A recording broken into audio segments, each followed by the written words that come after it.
हमारी वित्तीय संस्थाएं पाठ 4। लघु उत्तरीय प्रश्न। वित्तीय संस्थाएं क्या है? अंश। हमारी देश की वे संस्थाएं जो आर्थिक विकास के लिए उद्यम एवं व्यवसाय के वित्तीय आवश्यकताओं को पूरा करता है, तो ऐसे संस्थाओं को वित्तीय संस्थाएं कहते हैं। जैसे भारतीय reserve bank of India, reserve bank of India, RBI. सरकारी वित्तीय संस्थाएं किसे कहते हैं? अंश। सरकार द्वारा स्थापित एवं संपोषित वित्तीय संस्थाओं को सरकारी वित्तीय संस्थाएं कहते हैं। जैसे state bank of India, SBI, state bank of India. CBI, Central Bank of India. PNB, Punjab National Bank. Allahabad bank इत्यादि। अलाहाबाद बैंक। अर्ध सरकारी वित्तीय संस्थाएं क्या है? अंश। ऐसी वित्तीय संस्थाएं जो सरकार के केंद्रीय बैंक के निर्देशन में उनके द्वारा स्थापित मापदंडों पर समाज के लोगों की वित्तीय आवश्यकताओं की पूर्ति करता है, तो उसे अर्ध सरकारी वित्तीय संस्थाएं कहते हैं। जैसे क्षेत्रीय ग्रामीण बैंक। सूक्ष्म में वित्तीय संस्थाएं क्या है? ANS. वह संस्थाएं जो छोटे पैमाने पर गरीब लोगों को स्वयंसेवी संस्था के माध्यम से कम ब्याज पर साख या ऋण देते हैं, तो वह संस्था को सूक्ष्म वित्तीय संस्थाएं कहते हैं। वित्तीय संस्थाएं दो प्रकार की होती हैं। राष्ट्रीय वित्तीय संस्थाएं, राज्य स्तरीय वित्तीय संस्थाएं। राष्ट्रीय वित्तीय संस्थाएं किसे कहते हैं? अंश। ऐसी वित्तीय संस्थाएं जो देश के लिए वित्तीय और साख नीतियों का निर्धारण करती है, तो उसे राष्ट्रीय वित्तीय संस्थाएं कहते हैं। राष्ट्रीय वित्तीय संस्थाएं दो प्रकार की होती हैं।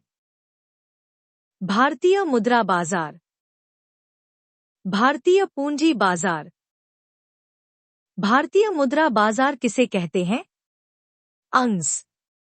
वह बाजार जहां उद्योग एवं व्यवसाय के क्षेत्र के लिए आपातकालीन एवं मध्यकालीन वित्तीय व्यवस्था एवं प्रबंधन किया जाता है, तो उसे भारतीय मुद्रा बाजार कहते हैं।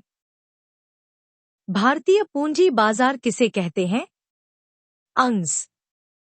वह बाजार जहां उद्योग एवं व्यवसाय के लिए दीर्घकालीन वित्तीय व्यवस्था और प्रबंधन किया जाता है, तो उसे भारतीय पूंजी बाजार कहते हैं। राज्य स्तरीय वित्तीय संस्थाएं क्या है? अंश। वह संस्थाएं जिसके अंतर्गत व्यापार, कृषि क्षेत्र सहकारी बैंक, प्राथमिक सहकारी समितियां इत्यादि आते हैं, उन्हें राज्य स्तरीय वित्तीय संस्थाएं कहते हैं। संगठित बैंकिंग प्रणाली क्या है? अंश। संगठित बैंकिंग प्रणाली वह प्रणाली है जिसमें वाणिज्य बैंक, निजी क्षेत्र के बैंक, सार्वजनिक क्षेत्र के बैंक एवं विदेशी बैंक शामिल रहते हैं। देश की संगठित बैंकिंग प्रणाली निम्नलिखित तीन प्रकार की बैंकिंग व्यवस्था के रूप में होती है। I. केंद्रीय बैंक 2, वाणिज्य बैंक 3, सहकारी बैंक। केंद्रीय बैंक, सेंट्रल बैंक क्या है? अंश। वह बैंक जो देश की बैंकिंग संस्था के रूप में बैंकिंग और आर्थिक क्रियाओं का संचालन करता है, तो उसे केंद्रीय बैंक कहते हैं। जैसे भारतीय reserve bank of India, reserve bank of India, RBI. वाणिज्य बैंक, कमर्शियल बैंक किसे कहते हैं? अंश। वह बैंक जो देश में अनेक बैंकिंग एवं वित्तीय क्रियाओं का संचालन करता है और जो अधिकतर सरकार के सीधे नियंत्रण में काम करता है, तो उसे वाणिज्य बैंक कहते हैं। सहकारी बैंक किसे कहते हैं? अंश। वह बैंक जिसके माध्यम से राज्यों के किसान अल्पकालीन, मध्यकालीन तथा दीर्घकालीन तक ऋण प्राप्त करते हैं, तो उसे सहकारी बैंक कहते हैं। भारतीय पूंजी बाजार मुख्यतः 4 वित्तीय संस्थाओं पर आधारित होता है। प्रतिभूति बाजार या प्राथमिक बाजार, औद्योगिक बाजार या द्वितीयक बाजार। विकास वित्त संस्थान। बगैर बैंकिंग वित्त कंपनियां। गैर संस्थागत वित्तीय संस्थाएं क्या है? अंश। गैर संस्थागत वित्तीय संस्थाएं वह संस्थाएं हैं जो सरकार द्वारा स्थापित नहीं की गई होती है, बल्कि गांव में किसी बड़े सेठ या साहूकार के द्वारा स्थापित की गई होती है। इस संस्था के अंतर्गत गरीब लोग किसी बड़े महाजनों से अपने जेवर एवं जमीन को गिरवी रखकर उनसे कर्ज लेते हैं, और यदि वे इस कर्ज को नहीं चुका पाते हैं तो वह महाजन इनके द्वारा गिरवी रखी गई जेवर एवं जमीन को इनसे ले लेता है। इस प्रकार की संस्था को गैर संस्थागत वित्तीय संस्थाएं कहते हैं। संस्थागत वित्तीय स्रोत कौन कौन से हैं? अंश। संस्थागत वित्तीय स्रोत के निम्नलिखित रूप है। सहकारी बैंक 2, प्राथमिक सहकारी समितियों 3, भूमि विकास बैंक 4, व्यावसायिक बैंक V, क्षेत्रीय ग्रामीण बैंक 6, नाबार्ड। सहकारी बैंक किसे कहते हैं? अंश। वह बैंक जिसके माध्यम से राज्यों के किसान अल्पकालीन, मध्यकालीन तथा दीर्घकालीन तक ऋण प्राप्त करते हैं, तो उसे सहकारी बैंक कहते हैं। प्राथमिक सहकारी समितियों क्या है? अंश। वह समितियां जिसमें कृषि साख समितियां उत्पादक कार्यों के लिए अधिकतम 1 वर्ष के लिए ऋण प्राप्त कर सकते हैं तथा यह अवधि विशेष परिस्थिति में 3 वर्ष के लिए बढ़ाई जा सकती है। भूमि विकास बैंक क्या है? अंश। वह बैंक जो कृषि में स्थायी सुधार एवं विकास लाने के लिए दीर्घकालीन तब ऋण देने की व्यवस्था करता है, तो उसे भूमि विकास बैंक कहते हैं। व्यावसायिक बैंक क्या है? अंश। वह बैंक जो व्यवसाय के लिए ऋण प्रदान करता है उसे व्यावसायिक बैंक कहते हैं। क्षेत्रीय ग्रामीण बैंक क्या है? अंश। वह बैंक है जो छोटे किसानों और कारीगरों तथा अन्य कमजोर वर्ग की जरूरतों को पूरा करने के उद्देश्य से ऋण देता है, तो उसे क्षेत्रीय ग्रामीण बैंक कहते हैं। नाबार्ड क्या है? अंश। नाबार्ड वह संस्था है जो राष्ट्रीय कृषि और ग्रामीण विकास बैंक के नाम से भी जाना जाता है। कृषि एवं ग्रामीण विकास के लिए सरकारी संस्थाओं, व्यावसायिक बैंक तथा क्षेत्रीय ग्रामीण बैंकों को वित्त की सुविधा प्रदान करता है। नाबार्ड का विस्तारित रूप लिखें। ANS National Bank for Agriculture and Rural Development। सहकारिता से आप क्या समझते हैं? अंश। सहकारिता से हम यह समझते हैं कि सहकारिता वह संगठन है जिसके द्वारा 2 या 2 से अधिक व्यक्ति अपने इच्छा अनुसार मिलजुल कर सामान्य स्तर पर आर्थिक हितों के लिए कार्य एवं वृद्धि करते हैं, तो उसे सहकारिता कहते हैं।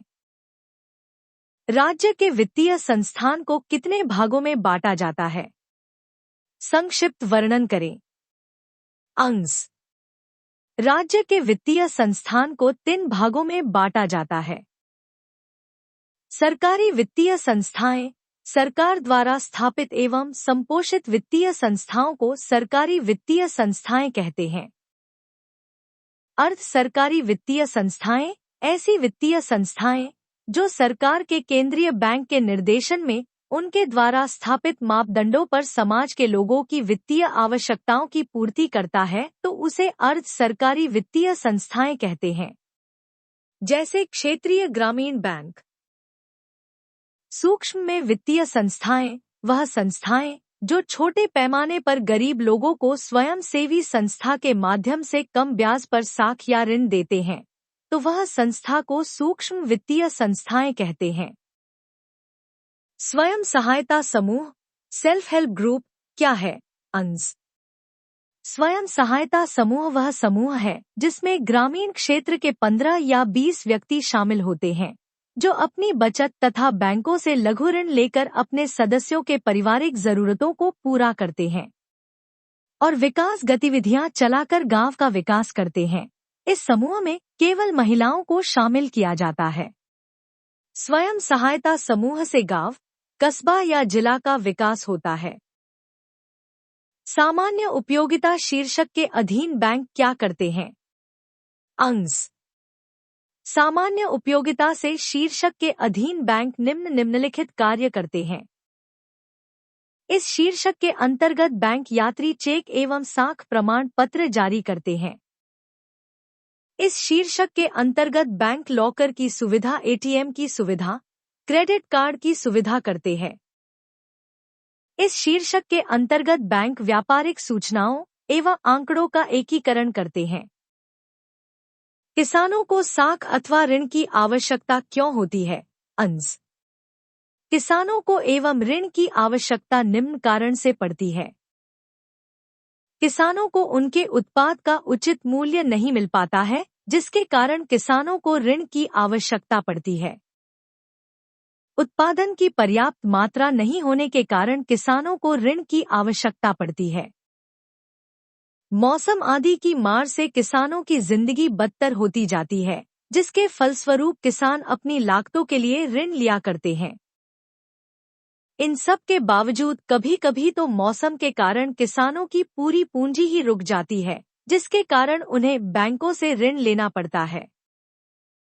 दीर्घ उत्तरीय प्रश्न। व्यावसायिक बैंकों के प्रमुख कार्य लिखें। व्यावसायिक बैंकों के प्रमुख कार्यों का वर्णन करें। अंश। व्यावसायिक बैंक के प्रमुख कार्य निम्नलिखित हैं। जमा राशि को स्वीकार करना। व्यावसायिक बैंकों का सबसे पहला कार्य जमा राशि को स्वीकार करना होता है, क्योंकि इसी के आधार पर बैंकों के कार्य चला करते हैं। ऋण प्रदान करना। व्यावसायिक बैंक का दूसरा मुख्य कार्य लोगों को ऋण प्रदान करना है। व्यावसायिक बैंक लोगों को अल्पकालीन ऋण देती है। सामान्य उपयोगिता संबंधित कार्य। व्यावसायिक बैंक अन्य बहुत से कार्य को भी संपन्न करते हैं, जिन्हें सामान्य उपयोगिता संबंधित कार्य कहा जाता है। जैसे सामान्य उपयोगिता संबंधित कार्यों में बैंक यात्री चेक एवं साख प्रमाण पत्र, लॉकर सुविधा, एटीएम एवं क्रेडिट कार्ड की सुविधा व्यापारिक कार्य करते हैं। व्यावसायिक बैंक द्वारा स्वीकार किया जाने वाला जमा राशि का वर्णन करें। अंश। व्यावसायिक बैंक प्राइवेट 4 प्रकार से जमा राशि को स्वीकार करता है। स्थायी जमा, फिक्स्ड डिपॉजिट्स। स्थायी जमा खाते में एक निश्चित अवधि जैसे 1 वर्ष या इससे अधिक के लिए भी जमा किया जाता है। इस निश्चित अवधि के अंदर कोई भी रकम नहीं निकाली जा सकती है। अवधि पूरा होने के बाद पैसा निकाला जा सकता है। इस प्रकार के जमा राशि को स्थायी जमा या सावधि जमा कहते हैं। इस प्रकार के जमा राशि में बैंक आकर्षक ब्याज भी देते हैं। चालू जमा, करंट डिपॉजिट्स। चालू जमा में लोग अपनी इच्छा अनुसार पैसा कभी भी जमा या निकाल सकते हैं। इसमें किसी भी प्रकार का प्रतिबंध नहीं रहता है, इसलिए यह विशेष सुविधाजनक होती है। इस प्रकार के जमा राशि को चालू जमा या मांग जमा भी कहते हैं। संचयी जमा, सेविंग डिपॉजिट्स। इस प्रकार के जमा खाते में लोग अपनी इच्छा अनुसार जब चाहे तब पैसे जमा कर सकते हैं, किंतु उसे पैसे निकालने का अधिकार सीमित रहता है। इसमें चेक की सुविधा भी प्रदान की जाती है। इस प्रकार के जमा राशि को संचयी जमा कहते हैं। आवर्ती जमा, रिकरिंग डिपॉजिट्स। इस प्रकार के खाते में व्यावसायिक बैंक अपने ग्राहकों से प्रतिमाह एक निश्चित रकम को एक निश्चित अवधि तक जमा करता है। इसके बाद एक निश्चित रकम भी देता है। इस प्रकार के जमा राशि को आवर्ती जमा कहते हैं। व्यावसायिक बैंक किस प्रकार के ऋण प्रदान करते हैं? अंश। व्यावसायिक बैंक निम्न प्रकार से ऋण प्रदान करते हैं। अल्पकालीन ऋण या अभियाचित ऋण, loans at call and short notice. इस प्रकार का ऋण अति अल्पकाल के लिए दिया जाता है। इसे अति आवश्यक ऋण भी कहते हैं। जैसे 1 दिन से लेकर 1 सप्ताह के लिए यह ऋण दिया जाता है और उसी समय में पैसे वापस करना पड़ता है। नगद साख, कैश क्रेडिट। इस प्रकार की व्यवस्था के अंतर्गत बैंक अपने ग्राहकों को ऋण पत्र, व्यापारिक माल अथवा अन्य स्वीकृत वस्तुओं के आधार पर ऋण देते हैं। अधिविकर्ष, ओवरड्राफ्ट। जब कभी भी कोई व्यावसायिक बैंक अपने ग्राहकों को उसके खाते में जमा रकम से अधिक रकम निकालने की सुविधा देता है तो उसे अधिविकर्ष की सुविधा कहते हैं। विनिमय बिलों को भुनाना, discounting of bill of exchange. व्यावसायिक बैंक विनिमय बिलों को भुनाकर भी ग्राहकों को ऋण प्रदान करता है। इस प्रकार के ऋण में बैंक बिलों में से कुछ कटौती करके बाकी राशि का भुगतान ऋण लेने वाले को कर देता है। ऋण एवं अग्रिम, लोन्स एंड एडवांसेस। जब ऋण एक पूर्व निश्चित अवधि के लिए दिया जाता है तो उसे ऋण अथवा अग्रिम कहते हैं। इस प्रकार के ऋण के लिए बैंक उचित जमानत लेता है और इस पर ब्याज की दर भी अधिक रहती है। व्यावसायिक बैंक ग्राहकों को कौन कौन से सेवाएं प्रदान करते हैं? अंश। व्यावसायिक बैंक ग्राहकों को निम्नलिखित सेवाएं प्रदान करते हैं। यात्री चेक एवं साख प्रमाण पत्र जारी करना। व्यावसायिक बैंक अपने ग्राहक के लिए साख पत्र एवं यात्री चेक भी जारी करते हैं, जिसकी सहायता से व्यापारी विदेशों से भी माल उधार खरीद सकते हैं। लॉकर की सुविधा। व्यावसायिक बैंक अपने ग्राहकों के लिए लॉकर की सुविधा भी प्रदान करता है, जिसमें लोग अपने सोने चांदी के जेवर तथा अन्य आवश्यक कागज पत्र सुरक्षित रख सकते हैं। इसका वार्षिक किराया बहुत कम होता है। एटीएम या क्रेडिट कार्ड की सुविधा। आधुनिक समय में बैंक अपने खाता धारकों को 24 घंटे धन निकालने की सुविधा दे रही है। इसके लिए बैंक अपने खाता धारकों को एटीएम की सेवा दे रही है, साथ ही क्रेडिट कार्ड की सुविधा भी प्रदान कर रही है। व्यापारिक सूचनाएं एवं आंकड़े एकत्रित करना। बैंक आर्थिक स्थिति से परिचालित होने के कारण व्यापार संबंधी सूचनाएं एवं आंकड़े एकत्रित करके अपने ग्राहकों को वित्तीय मामलों पर सलाह देते हैं। भारत में सहकारिता का विकास कैसे हुआ? अंश। भारत में सहकारिता का विकास निम्न प्रकार से हुआ। सहकारिता साख समिति विधान पारित करना। सबसे पहले 1954 ईस्वी में एक सहकारिता साख समिति विधान पारित हुआ, जिसके अनुसार गांव या नगर में कोई भी 10 व्यक्ति आपस में मिलकर सहकारी साख समिति की स्थापना कर सकते हैं। 1904 ईस्वी के अधिनियम के अंतर्गत स्थापित होने वाले सहकारी समितियों की कार्यप्रणाली में सुधार लाने के लिए 1912 ईस्वी में एक और अधिनियम बनाया गया। इस नए अधिनियम में ऋण के अतिरिक्त अन्य उद्देश्य के लिए सहकारी समितियां स्थापित किया जा सकता था। इस प्रकार भारत में सहकारिता का विकास हुआ, परंतु 1929 ईस्वी की महान आर्थिक मंदी ने इसके विकास पर रोक लगा दिया। लेकिन 1935 विश्व में हमारे भारत में रिजर्व बैंक ऑफ इंडिया की स्थापना हुई, जिसके अंतर्गत एक कृषि साख विभाग का संगठन किया गया, जिसका कार्य कृषि विकास के लिए आर्थिक सहायता प्रदान करना था। सहकारिता समितियों के वित्तीय आवश्यकताओं की पूर्ति सहकारी बैंक के द्वारा होता है, जो हमारे देश में 3 स्तर पर काम करते हैं। सहकारिता के मूल्य तत्व क्या है? अंश। सहकारिता के मुख्य 2-3 आधारभूत तत्व एवं सिद्धांत है। यहाँ संगठन की सदस्यता स्वैच्छित होती है। लोग अपनी इच्छा से सहकारी संगठन के सदस्य बन सकते हैं, उन पर किसी भी प्रकार का दबाव नहीं होता है।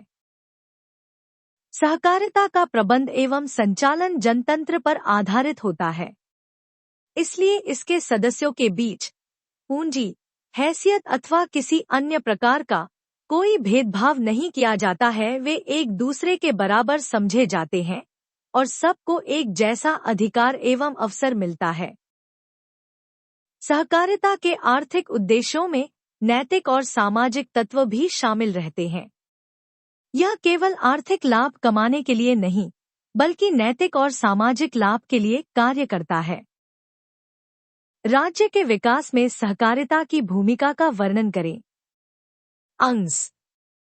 राज्य के विकास में सहकारिता की भूमिका निम्नलिखित है। भारत में बिहार एक पिछड़ा राज्य है। एकीकृत के समय बिहार का आर्थिक संसाधन बहुत अत्यधिक था, परंतु जब राज्य का बंटवारा हुआ तब यह बिहार से अलग होकर झारखंड राज्य में चला गया। अब शेष बचे हुए बिहार में कृषि भूमि ही एकमात्र विकास का मूल साधन है, जिस पर बिहार की कुल जनसंख्या का 80% आबादी निर्भर करता है।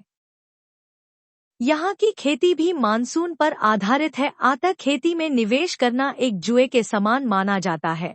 इसके बावजूद भी बिहारी कृषक एवं मजदूर कृषि पर धन लगाने के लिए विवश है। बिहार में विशेष रूप से ग्रामीण स्तर पर धनकुट्टी, अगरबत्ती, बीड़ी निर्माण, जूता और ईंट बनाने जैसे महत्वपूर्ण रोजगार सहकारिता के सहयोग से ही चलाई जा रही है। इसके लिए राज्य स्तरीय सहकारी बैंक ऋण मुहावरा कराती है, जिसके फलस्वरूप गांव का विकास होता जा रहा है। जहां भी इस तरह के रोजगार चलाया जा रहा है, वहां के जनता पर अनुकूल आर्थिक प्रभाव देखने के लिए मिल रहा है। इसके फलस्वरूप व्यक्तिगत की आय धीरे धीरे बढ़ रही है और लोगों का जीवन स्तर ऊंचा उठ रहा है। अतः राज्य के विकास में सहकारिता की यह महत्वपूर्ण भूमिका रही है। राष्ट्रीय वित्तीय संस्थाएं किसे कहते हैं और इसे कितने भागों में बांटा गया है, इसका वर्णन करें। राष्ट्रीय वित्तीय संस्थाएं अंश ऐसी वित्तीय संस्थाएं जो देश के लिए वित्तीय और साख नीतियों का निर्धारण करती है, तो उसे राष्ट्रीय वित्तीय संस्थाएं कहते हैं। राष्ट्रीय वित्तीय संस्था को मुख्य रूप से दो भागों में बांटा गया है। भारतीय मुद्रा बाजार, भारतीय पूंजी बाजार। भारतीय मुद्रा बाजार अंश वह बाजार जहां उद्योग एवं व्यवसाय के क्षेत्र के लिए आपातकालीन एवं मध्यकालीन वित्तीय व्यवस्था एवं प्रबंधन किया जाता है, तो उसे भारतीय मुद्रा बाजार कहते हैं।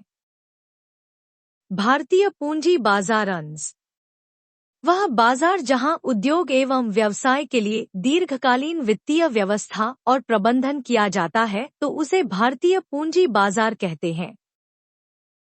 राज्य स्तरीय संस्थागत वित्तीय स्रोत के कार्यों का वर्णन करें। अंश राज्य स्तरीय संस्थागत वित्तीय स्रोत में सहकारी बैंक, प्राथमिक सहकारी समितियां, भूमि विकास बैंक, व्यावसायिक बैंक, क्षेत्रीय बैंक तथा नाबार्ड एवं अन्य आते हैं। सहकारी बैंक किसे कहते हैं? अंश वह बैंक जिसके माध्यम से राज्यों के किसान अल्पकालीन, मध्यकालीन तथा दीर्घकालीन तक ऋण प्राप्त करते हैं, तो उसे सहकारी बैंक कहते हैं। प्राथमिक सहकारी समितियों क्या है?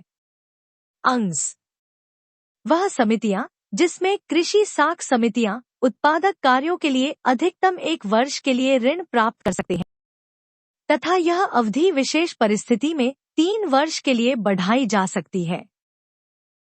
भूमि विकास बैंक क्या है? अंश वह बैंक जो कृषि में स्थायी सुधार एवं विकास लाने के लिए दीर्घकालीन तब ऋण देने की व्यवस्था करता है, तो उसे भूमि विकास बैंक कहते हैं। व्यावसायिक बैंक क्या है? अंश वह बैंक जो व्यवसाय के लिए ऋण प्रदान करता है, उसे व्यावसायिक बैंक कहते हैं।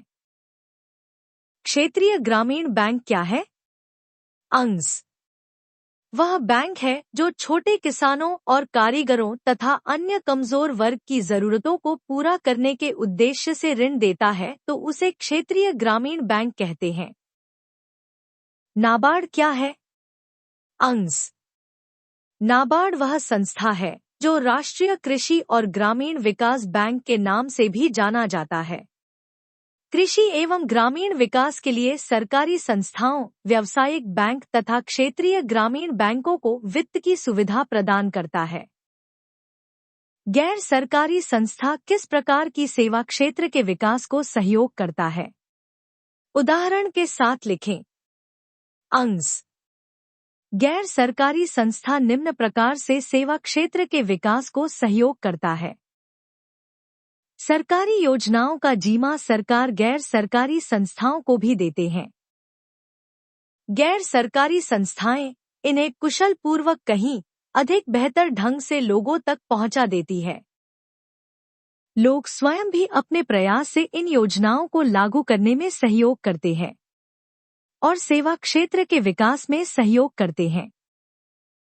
इसके प्रयासों से सेवाओं का सृजन संभव हो पाता है, जिसके अतिरिक्त अन्य क्षेत्रों में भी गैर सरकारी संस्थाएं कार्य कर सेवा का सृजन करते हैं, जैसे ब्यूटी पार्लर, दूरसंचार सेवाएं, बैंकिंग सेवाएं, स्वरोजगार सेवाएं, बस सेवाएं, विमान सेवाएं। वर्तमान आर्थिक मंदी का प्रभाव भारत के सेवा पर क्या पड़ा, इसका वर्णन करें। अंश। वर्तमान आर्थिक मंदी का भारत के सेवा पर निम्नलिखित प्रभाव पड़ा। वर्तमान आर्थिक मंदी का प्रभाव विश्व के कई राज्यों पर पड़ा, किंतु इस आर्थिक मंदी से भारत कम प्रभावित हुआ। भारत का सूचना प्रौद्योगिकी सेवा क्षेत्र की मजबूती बहुत अधिक थी, जिसके कारण यह आर्थिक मंदी ने अपनी टांग नहीं पसारी।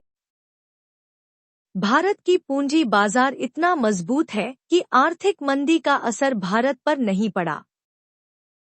बिहार आर्थिक मंदी से थोड़ा इसलिए प्रभावित हो गया क्योंकि यहाँ के क्षेत्रों में नियुक्त अभियंता बेकार हो गया तथा राज्य की आय कम हो गई। स्वयं सहायता समूह में महिलाएं किस प्रकार अपनी अहम भूमिका निभाती हैं, इसका वर्णन करें। अंश। स्वयं सहायता समूह 15 से 20 व्यक्तियों का वह समूह होता है जो अपनी बचत तथा बैंकों से लघु ऋण की व्यवस्था कर सदस्यों की जरूरतों को पूरा करता है। यह निकासी की गतिविधियों के माध्यम से महिलाओं के शक्तिकरण के कार्य तथा ग्रामीण विकास का भी कार्य करते हैं। प्राप्त ऋण से महिलाएं स्वरोजगार के अवसरों का सृजन करती हैं।